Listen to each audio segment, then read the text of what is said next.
Warhammer 40k Space Marine 2 is one of this year's most exciting games. Since its full launch this month, the third-person shooter has enjoyed huge success as over 2 million players have joined forces to battle the Tyranids, Chaos Space Marines, and even each other in PvP. Filling the void left by Helldivers 2's unpopular changes, democracy has indeed fallen to the Imperium of Man. For some, Space Marine 2 is a gateway to the hugely engrossing Warhammer 40k universe, which in addition to video games spans its tabletop origins, novels, fan films, an Amazon Prime series spearheaded by Henry Cavill, maybe, and more. Yet many Space Marine 2 players are already familiar with this franchise, having played 2011's original Space Marine, and the sequel has a twist that serves as a small treat for us veterans. Now obviously there are spoilers here for both Space Marine 2 and its predecessor, so if the title wasn't warning enough, consider this your official warning.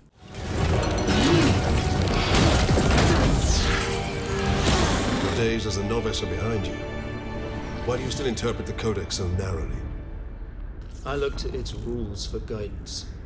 We all do. The original game came to an unfortunate end for protagonists Dimitri and Titus, when, after surviving a brush of warp energy, a substance known for corrupting anything, including Space Marines, his squad mate Leandros reported him to the Inquisition for suspected heresy. As the ending played out, Titus criticized Leandros for his inability to see beyond the Codex Astartes, the great big book of rules for Space Marines. Now, early in Space Marine 2's campaign, it's established that after being disgraced and demoted, our hero now serves the Death Watch, taking orders from Chaplain Quintus. As well as sporting incredibly cool armor, Quintus provides useful exposition by informing us that Titus was ultimately found free of Chaos Taint, and tells him he should rejoin the Ultramarines, his former chapter. Titus being returned to his brothers in blue is the win fans have wanted since finishing the last game, and a reminder that the draconian rules of the Imperium have downsides. Titus has always been built different, and it's this quality that sees Chaplain Quintus send him to deal with the Tyranid threat, and later the traitorous Chaos Space Marine group, the Thousand Sons. Titus is ultimately successful in his endeavours, thanks not only to his combat skills, but also his ability to think outside the box. He won't blindly follow orders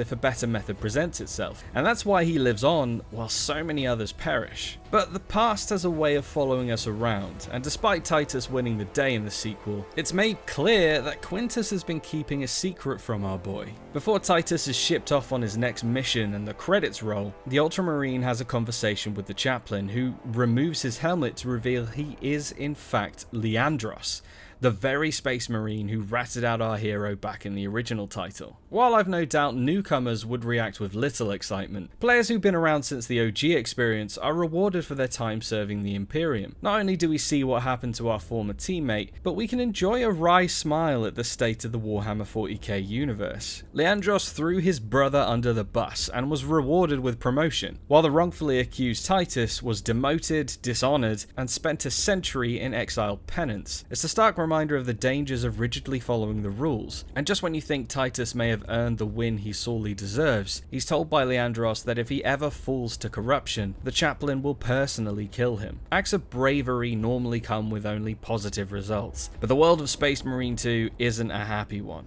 and this little twist is a timely reminder of that. So, did this little surprise hold significance with you? Or to you was it simply another burly man taking off his helmet and establishing dominance? Let us know in the comments, and stick with GamesRadar for the latest news, reviews, and more.